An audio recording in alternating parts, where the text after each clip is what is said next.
What's up, ladies and gentlemen, and welcome to the COASTER-net Dispatch. I'm, of course, Andrew Barczyk, joined once again by my very good friend, Jeff Goodman. Jeff, we got some interesting news. You've been tracking this story for almost like 6 months now. This is all about the Mauer Spike Coaster, or as they say, the Mauer Zone Spike Coaster. This one, folks, is the one that you've seen is going on the cruise ships, but it might be going some other places, we think. So, Jeff, why don't you tell us this theory you got here? Okay, so we over the summer we saw some concept art from Mauer. I'm guessing it was for IAAPA, or it came out after IAAPA, of a whole bunch of different overlays and different themes and a bunch of pre-made layouts for this Spike coaster. And one of them, called the Spike Miami, or Miami Spike, is basically a jet ski themed ride, which kind of made me think of the SeaWorld San Antonio jet ski coaster. But there's a rumor that SeaWorld San Antonio is getting another low height 30-foot coaster. And it started making me think maybe it's not a multi-launch coaster like what San Antonio has. Maybe it's this Spike concept, because it's a lot more, I don't know, it's a lot more versatile. There's a lot more stuff that could happen with it, even though it's something that we're really not familiar with yet. Well, and you said Behind the Thrills back in like August, was posting different rumors that they've heard, that surrounded San Diego. That there's been rumors of the wild Arctic stuff coming out forever.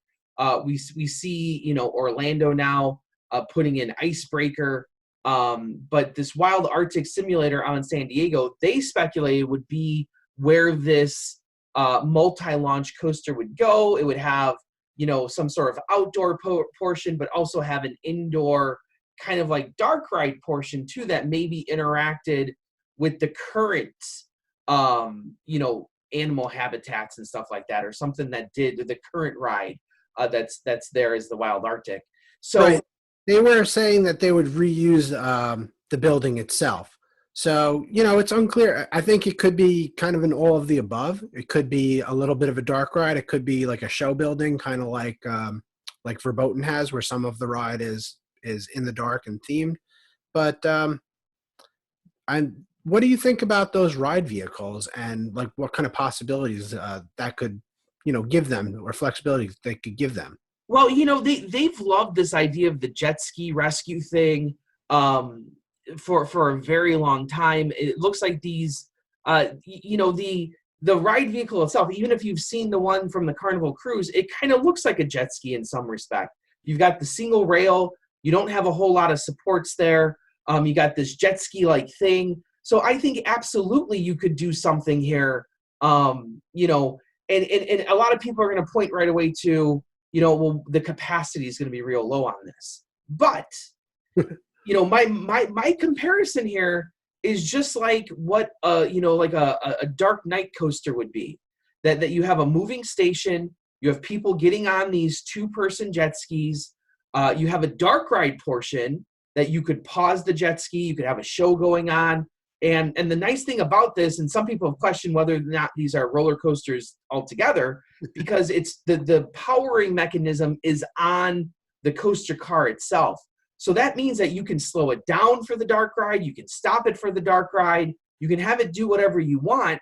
And then once you get out onto the track, you can have different blocks and different speeds and different things happen to control and have multiple cars on the track at the same time, possibly. Once again, more likely than not, this is going to be a family coaster. So I don't think speed is going to be your main element here of what you're trying to do with this ride. So if you have a couple of cars in the dark ride portion, a couple of cars, out on the track, I don't know if your capacity is that terrible. Plus, we know San Diego is trying to change that image from an animal park to a ride park. This is going to add into that. Plus, you're not going to have that overwhelming need, like maybe, or if this is going to Orlando, maybe I'd be like, I don't know, that might not be a high enough capacity. They're putting in things like Icebreaker, though, so maybe that doesn't matter to anybody. I like it though. I like the idea of having a dark ride with an outdoor portion, having these individual cars. You know, RMC sold us on this idea of the single rail, you know, put kind of like isolating you on that track. And now you're going to isolate people even further by having them only be two people per car. I think that's pretty cool at the end of the game, right? Yeah, and I think for families, you got to immediately think like, how are kids going to interact with the ride like this? And the interactivity is definitely the big plus because if you're unfamiliar with it, it kind of you sit on it almost like a jet ski. Your legs do go on down around the track a little bit, but there is a grip, and you can control like it's starting. They say that you can control the speed. Um, there's the possibility that there's like kind of like a little boost button, so you get like one shot of speed at some point that you determine where that's going to come. And they also have like add-ons that they're advertising, like basically like a giant touch screen that would go in the center of the ride vehicle, that you could have other, you know, other tasks that the person could be doing. It could have the story being told to you through these little screens. And of course, they have like onboard audio, which is, you know, the perfect complement to like a show building or a dark ride, to have that on the car so that it plays at the correct time and it's easy to hear. Yeah, and you know, Maurizoni is known for doing that well too. That you look at Rip Ride Rocket, and that's one of the coolest parts of that ride is the onboard audio, being able to select your own song, the interactivity of that.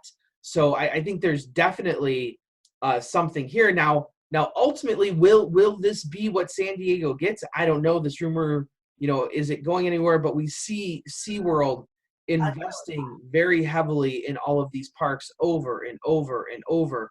And it doesn't seem like that investment's going to go down. I don't know with the stock market crash how that's going to change things, but it seems like their plan up to this point was to continually invest in their parks with new roller coasters. And this seems like a perfect fit for San Diego that fits all the rumor pieces that we've heard. Yeah, I mean, stock price doesn't really affect like the cash on hand or you know, what deals and what contracts they've already signed.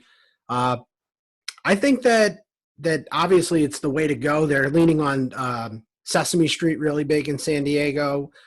They've got a big thrill ride coming this year. They started testing Emperor already, Yeah. so it makes a lot of sense to me to follow it up with something that's good for the whole family. Absolutely. So we will have to wait and see. An exciting season, crazy season already here for the coaster season. So we'll be trying to give you some extra tidbits, you know, as you're sitting home in quarantine or whatever. We'll try to give you some stuff to watch here, some stuff to think about. So as always, thanks for joining us here. I'm, of course, Andrew Barchak from Chicago, Illinois. I'm Jeff Goodman from Long Island, New York. Right on, Ride Warriors.